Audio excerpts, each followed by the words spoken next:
아산시가 내년에도 약 2,500억 원 규모의 아산페이를 발행하기로 했습니다. 국비 삭감 속에서도 어려운 서민 경제를 고려해 올해와 같이 유지하기로 했습니다. 지역 대학생들이 라이브 방송의 채팅글을 분석해 시청자의 감정 상태를 알려주는 기술을 개발했습니다. 크리에이터들이 콘텐츠를 제작할 때 큰 도움이 될 전망입니다. 김포시를 서울시에 편입시키는 절차를 진행하겠다는 국민의힘 대표 입장과 관련해 세종시에서도 반발의 목소리가 커지고 있습니다. 국가균형발전을 위한 행정수도 완성 시민연대는 성명서를 통해 국가균형발전에 역행하는 처사라며 강력하게 규탄했습니다. 시청자 여러분 안녕하십니까? BTV 뉴스입니다. 아산시가 시민들의 어려운 주머니 사정을 고려해 내년도 아산페이 발행액을 올해와 비슷한 수준으로 유지하기로 했습니다. 국비 삭감 부분에 대해서는 10위로 충당하기로 했습니다. 보도에 김장섭 기자입니다. 10% 할인된 금액으로 판매되고 있는 아산페이. 모바일 회원수만 지난 9월 말 기준 16만 8천 명으로 지난해 같은 기간에 비해 3만 5천여 명이나 늘어났습니다. 가맹점 역시 13,000여 곳으로 꾸준히 증가하고 있습니다. 올해 월 평균 판매액은 217억 원으로 시민들에게 큰 호응을 얻고 있습니다. 하지만 정부가 내년도 지역화폐 예산을 삭감하면서 축소 우려가 커지고 있는 상황. 이런 가운데 아산시가 내년도 아산페이를 올해와 비슷한 약 2,500억 원 규모로 발행하기로 했습니다. 한 사람당 월 구매액은 30만 원으로 하되 명절과 연말에는 구매 한도를 일시적으로 상향하는 등 소진액에 따라 탄력적으로 운영할 계획입니다. 고물가에 어려움을 겪고 있는 시민들의 주머니 사정을 고려한 결정으로 시가 부담해야 할 재정은 올해보다 49억 원 증가한 273억 원으로 예상됩니다. 서민 경제도 어렵고 고금리 고물가에 영세소상공인도 어렵고 하니까 저희는 현 상황을 좀 유지를 해야 되겠다 이런 생각하고 있는 거예요. 시는 우선 할인율도 10%를 유지할 예정이지만 시의 재정 여건에 따라 내년 추경 예산 확보가 충분하게 되지 않을 경우 할인율 축소를 검토할 계획입니다. BTV 뉴스 김장섭입니다. 김기현 국민의힘 대표가 김포시를 서울시에 편입시키는 절차를 진행하겠다고 입장을 밝힌 것과 관련해 세종시에서도 반발의 목소리가 커지고 있습니다. 국가균형발전을 위한 행정수도 완성 시민연대는 성명서를 통해 김포시를 서울시에 편입시키는 것은 지방을 말살하고 국가균형발전에 역행하는 처사라며 강력하게 규탄했습니다. 아울러 인구 감소와 지방 소멸, 국가균형 발전을 위한 실효성 있는 대책을 제시해도 모자랄 상황에서 집권 여당 대표의 메가 서울 추진론은 윤석열 정부의 지방 살리기 정책이 선언적인 구호에 불과하다는 것을 자인하는 것은 물론 서울 초집중을 통해 수도권 표심을 얻고 지방을 말살하겠다는 의도로 해석할 수밖에 없다며 즉각적인 철회와 대국민 사과를 요구했습니다. 크리에이터 분들이라면 관심 가질 만한 소식입니다. 라이브 방송의 채팅글을 분석해 시청자들의 감정 상태를 알려주는 웹사이트가 개발됐는데요. 충청권대학 창업경진대회에서 선보인 지역 대학생들의 아이디어입니다. 송용환 기자가 전해드립니다. 라이브 방송 채팅창에 쉴 새 없이 글이 올라옵니다. 글이 올라오는 속도가 워낙 빠르다 보니 시청자들의 반응을 놓칠 때가 많습니다. 이러한 단점을 보완하기 위한 웹사이트가 만들어졌습니다. 채팅에서 사용한 단어를 실시간으로 분석해 행복, 슬픔, 분노 등 7가지 이모티콘으로 감정 상태를 알려주고 어떤 반응이 더 많은지도 확인할 수 있습니다. 기존의 텍스트의 감정을 분류하는 기술은 존재하였으나 실시간 스트리밍 채팅의 감정을 분류한 기술을 적용한 것은 저희가 최초입니다. 선문대 학생들로 구성된 디버그팀이 개발한 기술인데 충청권 대학 창업경진대회 기술창업 분야에서 대상을 수상했습니다. 크리에이터들은 이 기술을 이용해 컨텐츠의 주제나 언어, 표현 방식 등을 시청자들의 선호도에 맞춰 결정할 수 있습니다. 긍정이 많았던 시간대, 부정이 많았던 시간대 7가지 감정 중 하나를 택해서 가장 고도화된 시간대를 알 수 있고 다음 방송 때는 이러한 말들을 좀 더 해야겠구나, 이러한 말을 조금 더 삼가해야겠구나를 알 수 있습니다. 학생들은 특허 출원을 진행하는 한편 정부의 예비 창업 패키지 사업에 지원해 실제 창업까지 꿈꾸고 있습니다. BTV 뉴스 송용환입니다. 한영우 제5대 세종경찰청장이 취임식을 갖고 업무에 들어갔습니다. 한 신임 청장은 취임사에서 범죄 대응을 넘어 범죄 예방에 더욱 역량을 집중해야 한다고 강조했습니다. 또한 불법과 무질서에 단호하게 대응해 공공질서를 확립하는 한편 신속하고 빈틈없는 조직 개편을 진행해 시민의 안전에 공백이 없도록 다 같이 노력하자고 당부했습니다. 한편 한 청장은 1988년 경찰대학 4기로 서울청 생활안전부장과 강원청 자치경찰부장 등을 역임했습니다.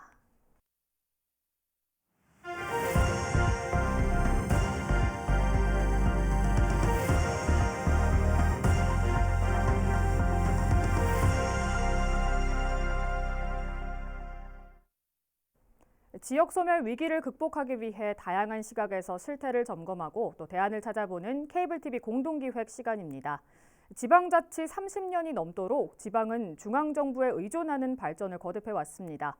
이 때문에 중앙의 권한과 재정에 이양 없는 분권은 빈 껍데기에 불과하다는 지적이 이어지고 있습니다. 딜라이브 엄종규 기자가 취재했습니다. 1995년 기초의원으로 시작해 현재는 서울 성북구의 행정을 책임지고 있는 이승루 구청장. 지방정치에만 몸담아온 그에게 지금의 지방자치 현실에 대한 질문을 던졌습니다. 아주 훌륭한 좋은 특화사업일지라도 우리 마음대로 할 수가 없는 것이죠. 그러다 보니까 재정을 중앙정부로부터 계속 의지를 하다 보니까 생활자치 구청장들이 다 하고 있잖아요. 이런 현재 구조상에는 우리 지방자치가 더 이상 나가기가 지극히 어렵다, 저는 이렇게 보고 있습니다. 지방자치 부활 후 32년, 지자체와 지방의회로 이어지는 지방정부의 구조는 정착이 됐지만 정작 권한과 재정은 여전히 중앙에 종속돼 있는 것이 현실입니다. 지방분권은 그 권한에 대해서 반드시 필수적으로 따라야 되는 게 재정입니다. 재정 없이는 지방분권이 이루어질 수 없다라고 여러 학자들이 얘기하는 게 명확하게 밝혀져 있습니다. 2021년 기준 한국의 지방세 비중은 24.7%. OECD 국가 평균과 비교해보면 다소 높지만 캐나다, 독일 등 주요 국가와 놓고 보면 차이는 확연합니다. 반면 세출의 경우 44.2%로 OECD 평균보다 높습니다. 걷어들이는 돈은 적고 나가는 돈은 많은 상황.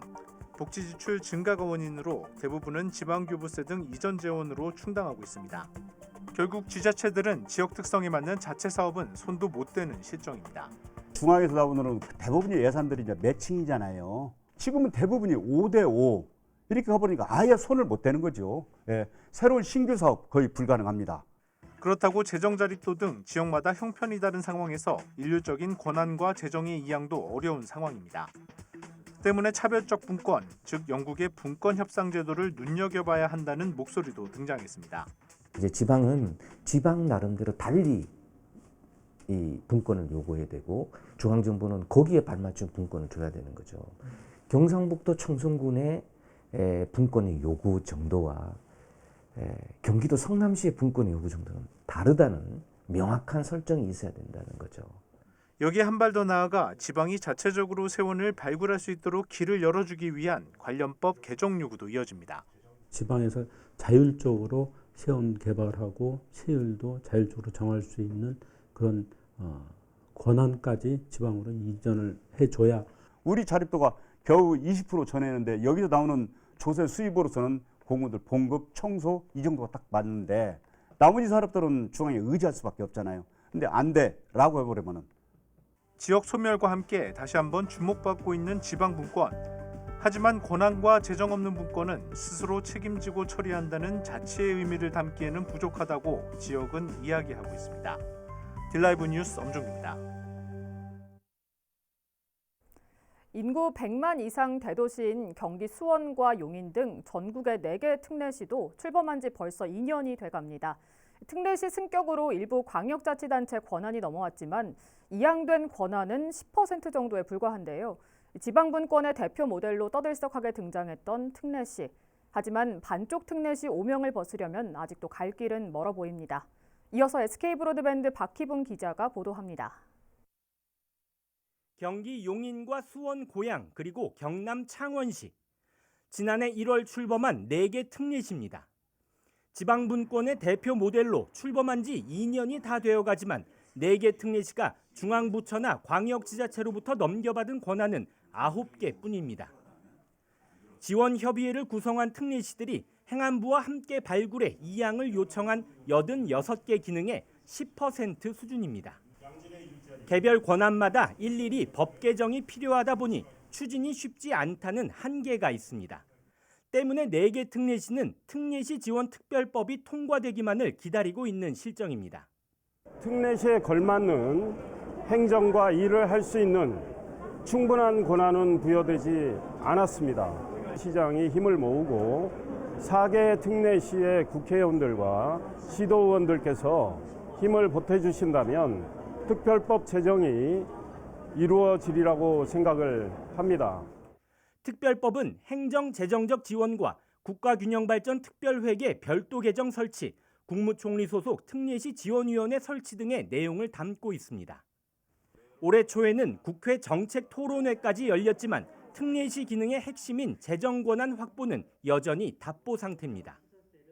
특례시라는 명칭만 주어졌을 뿐 권한에서는 기초지자체와 차이가 없다 보니 반쪽짜리 특례시 5명도 벗지 못하고 있습니다. 분과위원회 구성해서 효율적인 특례 사무와 그 특례에 대한 논의들이 있어야 될 것이라고 저는 생각을 하고 있습니다. 이런 가운데 인구 100만 명을 목전에 두고 있는 화성시는 오는 2025년 전국에서 5번째 특례시 지정을 전망하고 있습니다. 30년 넘게 이어져 온 지방분권의 성공을 가늠하는 척도로 기대 속에 출범한 특례시. 결국 행정서비스 개선을 위한 조치였기 때문에 속도감 있는 권한 이양이 이루어지지 않으면 내년에도 반쪽짜리 특례시라는 오명은 벗기 어려울 것이란 우려의 목소리가 커지고 있습니다. BTV 뉴스 박희붕입니다.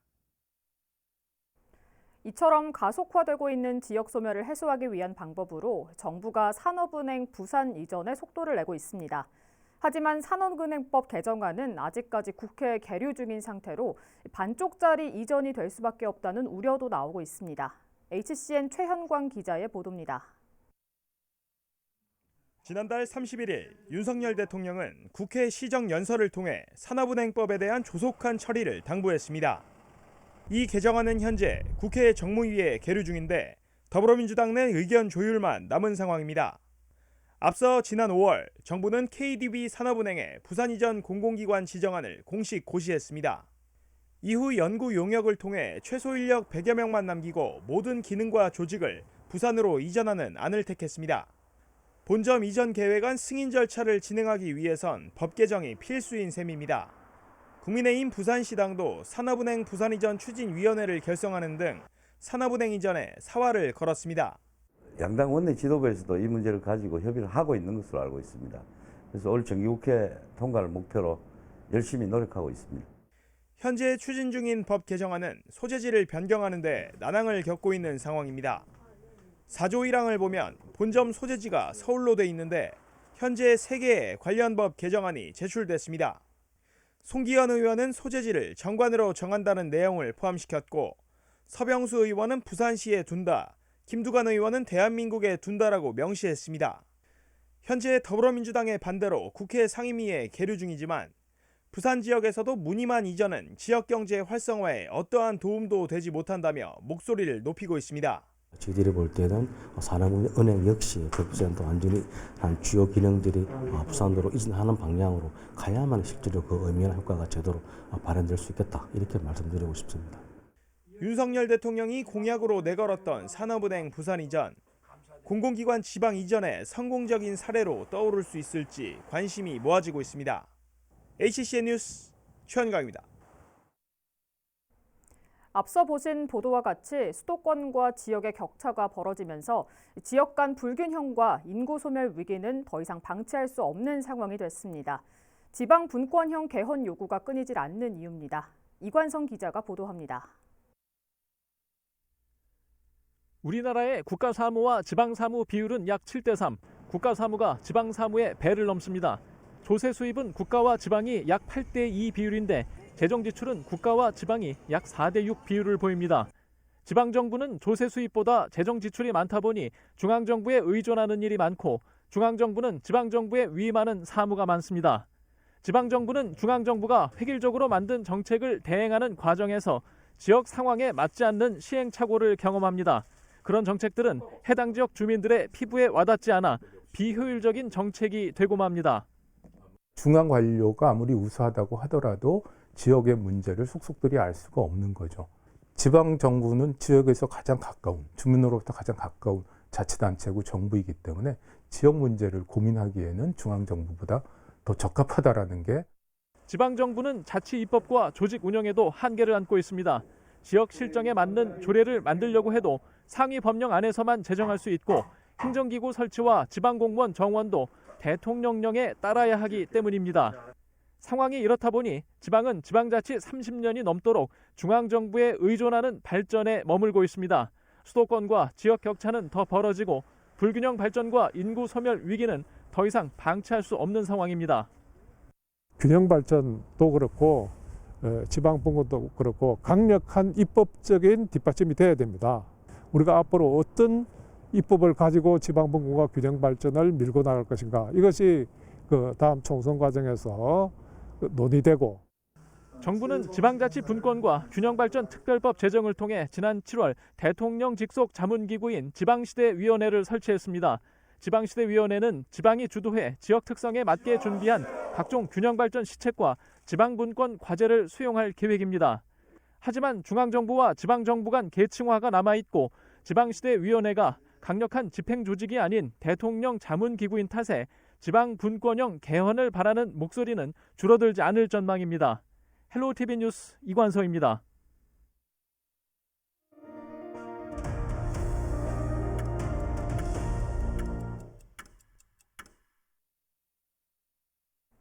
여러분 운전하시다 보면 도로에 설치되어 있는 시선 유도봉 쉽게 볼 수 있을 텐데요. 세종시에 설치된 유도봉 가운데 70%는 규정을 지키지 않은 것으로 파악됐습니다. 세종시가 일제 정비를 예고했지만 설치하기 전에 보다 꼼꼼한 계획을 세웠다면 어땠을까 하는 아쉬움을 남깁니다. 김우순 기자의 보도입니다. 세종시 나성동의 한 회전교차로 곳곳에 시선 유도봉이 설치돼 있습니다. 차선 침범이나 불법 유턴 등을 방지하기 위함이지만 규정엔 맞지 않습니다. 국토교통부의 도로안전시설 설치 및 관리 지침을 보면 차량의 주행 속도나 설치 목적에 따라 최소 2m에서 최대 10m 간격으로 설치하도록 되어 있습니다. 그러나 이곳은 1m 간격도 채 되지 않습니다. 상당수 철거한 흔적이 남아있지만 이마저도 과다 설치돼 있는 겁니다. 또 높이 역시 60km 이하 도로에선 40cm 정도의 유도봉을 설치하도록 되어 있지만 이를 지킨 사례는 찾아보기 힘듭니다. 도로 위의 섬이라고 불리는 안전지대입니다. 사람이나 자동차의 피신처로 위급 상황에선 임시로 정차할 수 있는 곳이지만 이처럼 시선 유도봉의 설치로 인해 자동차의 진입이 아예 차단돼 버렸습니다. 이건 역시 규정 위반입니다. 실제 세종시가 지난 상반기 중 도로 안전시설에 대해 전수조사한 용역 결과에 따르면 동지역은 765곳 중 533곳이 규정 위반이었습니다. 비율로 환산하면 70%에 이릅니다. 또 읍면지역도 이와 비슷한 72%에 달했습니다. 아울러 오래돼 변색되거나 파손돼 있는 곳도 세종시 전체적으로 200여 곳에 달했습니다. 세종시는 우선 동지역에 대해 규정 위반이나 파손 시설을 1차적으로 정비한 후 읍면 지역까지 확대해 나갈 계획이라고 밝혔습니다. 올해 말까지 불량이나 파손된 거, 규정 위반된 것은 그 결과가 나오면은 다음 주부터라도 도로관리사업소에서는 이제 추진한다고 하니까 철거를 올해 말까지 안 되면은 내년 초까지 상반기 정도는 거의 완료될 것 같다고. 결국 규정에 맞지 않게 설치된 상당 구간의 시선 유도봉이 철거될 걸로 보입니다. 그러나 이를 바라보는 시민들의 시선은 엇갈립니다. 이런 거는 괜찮은데 넓은 데에다 세우는 거는 좀 그렇다고는 보기는 봐요. 불법 주차해놓으면은 못 다니기 때문에 괜찮다고 보는데 저는. 불법 주정차 방지와 시민들의 민원 등에 떠밀려 그때그때 무분별하게 설치된 도로 안전시설물. 앞으로는 도로를 면밀히 살펴 꼭 필요한 곳에만 설치하고자 하는 꼼꼼한 계획이 필요해 보입니다. BTV 뉴스 김우순입니다. 아이들이 생생한 자연 환경 속에서 체험할 때 오감이 더 활성화되기 마련인데요. 도심 속 작은 숲에서 어린이들이 직접 생물을 관찰하고 탐구하는 것은 물론 다양한 놀이로 활기차게 뛰놀 수 있는 체험 프로그램이 천안 시민의 숲에서 진행되고 있습니다. 강현준 기자가 찾아가 봤습니다. 천안시 볼당동에 있는 시민의 숲입니다. 나무들이 우거진 이곳에 20명이 넘는 어린이들이 모여 활기찬 웃음으로 서로를 마주합니다. 손가락을 붙잡고 해맑게 인사를 건네는가 하면 손뼉을 치며 도심 속 숲의 공간을 즐깁니다. 천안시 서북구 보건소가 지역 어린이집을 대상으로 진행하는 숲 체험활동 프로그램입니다. 이번 어린이 틈틈 탐험대는 아동들의 올바른 건강 습관뿐만 아니라 신체 활동에 대한 흥미를 일깨워주는 프로그램이고 나뭇잎 등 다양한 생물들의 표면을 관찰하는 자연물 관찰 놀이부터 거미줄을 형상화한 밧줄 놀이까지 다양한 참여형 놀이가 이뤄지고 있습니다. 특히나 가을은 여러 가지 곤충들 중에서도 거미들을 가장 쉽게 많이 볼 수 있거든요. 거미에 대해서 오늘은 활동을 하고 있습니다. 근데 아이들은 숲에서 오감을 통해서 활동하는 것을 가장 좋아하고 그다음에 그것을 통해서 아이들의 교육적인 효과나 또 자신감 이런 것들이 증진되는 그런 활동이거든요.